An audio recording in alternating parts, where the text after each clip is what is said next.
Hello again. Hey, I wanted to talk to you today about HVAC, or heating, ventilation, air conditioning, or HVAC as it's sometimes called. I'm seeing a lot of negative publicity for contractors, people saying they charge too much money, exorbitant fees for what they do. And I just wanted to give you a little bit of information about what it costs to do business in the state that I live in. So in the state I live in Iowa, I'm going to pretend that I'm an HVAC contractor. I'm not currently. I used to work for an HVAC contractor. I've spent the last 18 years teaching heating, ventilation, air conditioning, furnaces and air conditioners, and I still teach HVAC apprenticeship. All right. The second thing I want you to know is I'm not complaining.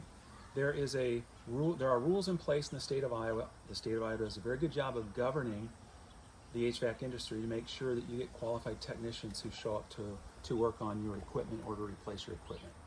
All right, so I want you to know those things right away. So we're going to pretend today that I'm an HVAC contractor or want to be an HVAC contractor in the state of Iowa. What do I have to do in order to be qualified to go to Polk County and say I'd like a contractor's license in the county that I live in?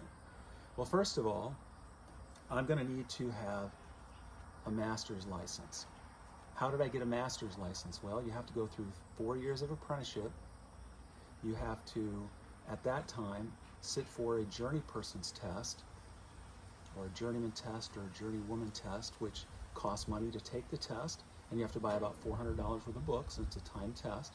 So you just spent 4 years of your life, 8,000 hours of work experience. Now you have to sit for a test, and you're awarded a journey person or a journeyman license. Then what happens? Well, you have to work more in order to one day be qualified to sit for your master's license, which I have. I have a master's license in hydronics and HVACR. Although I'm not currently a contractor, I keep my license active. To keep my license active, every 3 years I have to do continuing education, which takes me around $400, and I have to pay for my license, which is another $336 this last renewal, and it will be good for 3 years. All technicians have to carry an EPA Section 608 Clean Air Act certification. They have to have passed a test. Now that test is not exorbitant, but it is a difficult test. So to be able to hook up gauges on the refrigeration side of this and to charge or remove Freon or evacuate it, we call it evacuating or recovering it, you have to have an EPA Section 608 license. Once you've achieved all of that, and it takes a lot to achieve that, it takes a lot of time and a lot of effort to achieve that, then I could go down to Polk County and I could fill out a form and pay a fee and say, I would like to be a licensed contractor. Well, I have to have a business name, so I probably am going to have to pay to form an LLC. I probably am going to have a checking account to put the money I make into it, to record it properly. And then the state of Iowa is going to say, we need to see your master's license, and we need to see that you're insured and that you're bonded by an insurance company. And then I present all that, fill it out, and hopefully they'll present me with a contractor's license. Well, let me ask you this. Once I have my contractor's license, how am I going to go about doing work in the city? I'm probably going to need a service van. And with that service van, I'm probably going to need tools and equipment inside it. I'm going to need a recovery machine. I'll need a vacuum pump. I'll need recovery tanks. I'll need an oxygen acetylene brazing kit or air acetylene only. I'm going to need dry nitrogen. I'm going to need freons. Freons are very expensive. And all of those gases come with a level of danger. Some are flammable. Most of them will suffocate you if you get in an enclosed environment and with too much of it. So they're dangerous. Freon can burn you. It can give you freezer burn.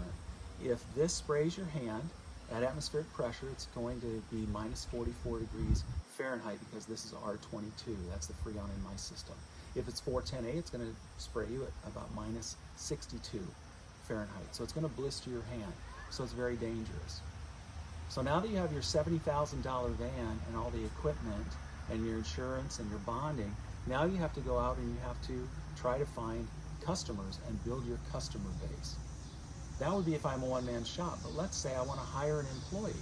Well, I have to background check, a drug screen, I have to make sure they can drive. A lot of times the gatekeeper of hiring somebody is not the fact that they're not qualified, it's the fact that maybe they have a driving record that the insurance company says, no, you cannot put that person in one of your vans because their driving record is not good. So I want to let you know this is dangerous. 240 volts of electrical pressure is dangerous. Natural gas is dangerous. Working at heights on ladders, all of it requires an element of danger and training. And the state I live in does a good job in ensuring that people are trained. But I want you to know contractors have a lot of costs for parts. Of course, where are you going to get those parts? Where are you going to buy Freon? Well, you have to have wholesale accounts at different wholesalers depending on the type of equipment or the brand of equipment you want to service.